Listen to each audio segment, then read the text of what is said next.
Franck Lemonnier, bonjour.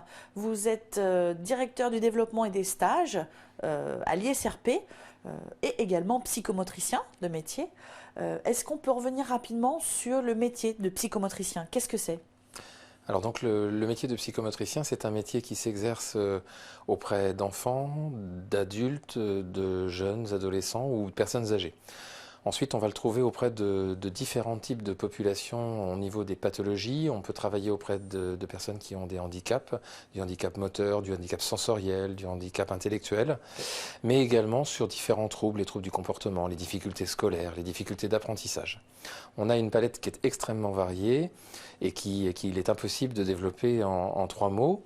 C'est un exercice qui se fait d'un point de vue extrêmement ludique.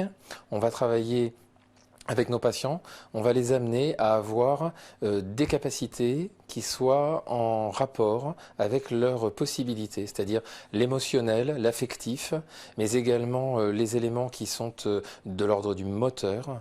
On va travailler par exemple avec des enfants qui peuvent être dyspraxiques, qui ont des problèmes de construction du geste. Donc ce sont des différents éléments. Voilà, un portrait assez large. On travaille dans le secteur psychiatrique, on travaille dans le secteur de l'éducation, on peut travailler en crèche, on va développer à ce moment-là des facultés de développement psychomoteur, on va aider les enfants à atteindre leurs capacités. On va travailler sur de la rééducation fonctionnelle, et puis on va avoir un versant thérapeutique. Voilà, 3 grands versants qui peuvent permettre de décrire le métier en quelques mots. Pour y parvenir, un concours et une formation en 3 ans. Est-ce qu'on peut revenir sur le concours? Oui, bien sûr.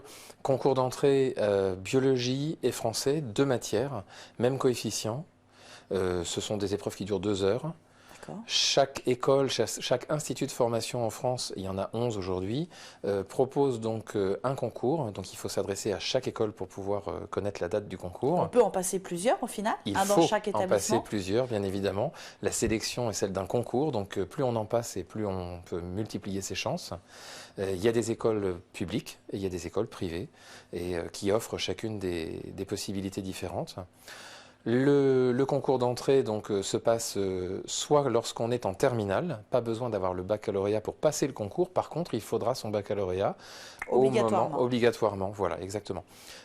C'est également un métier qui est ouvert à tout type de bac.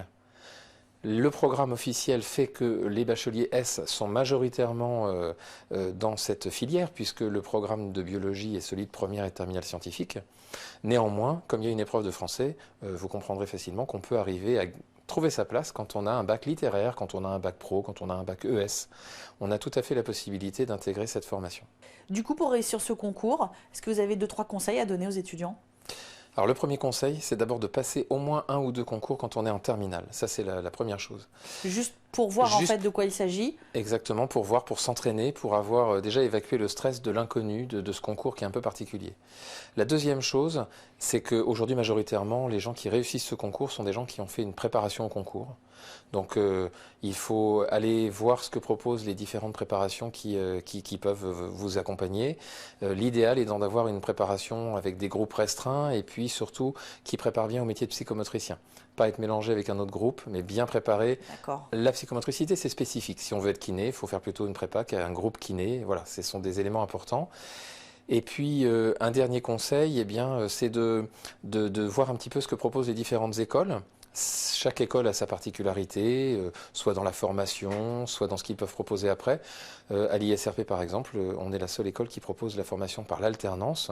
Donc aujourd'hui, c'est aussi un mode d'apprentissage qui est tout à fait intéressant et qui permet aux étudiants de pouvoir cumuler une formation et une grande pratique professionnelle dès la 2e année pour ce qui est de la psychomotricité. Bien, merci pour ces conseils.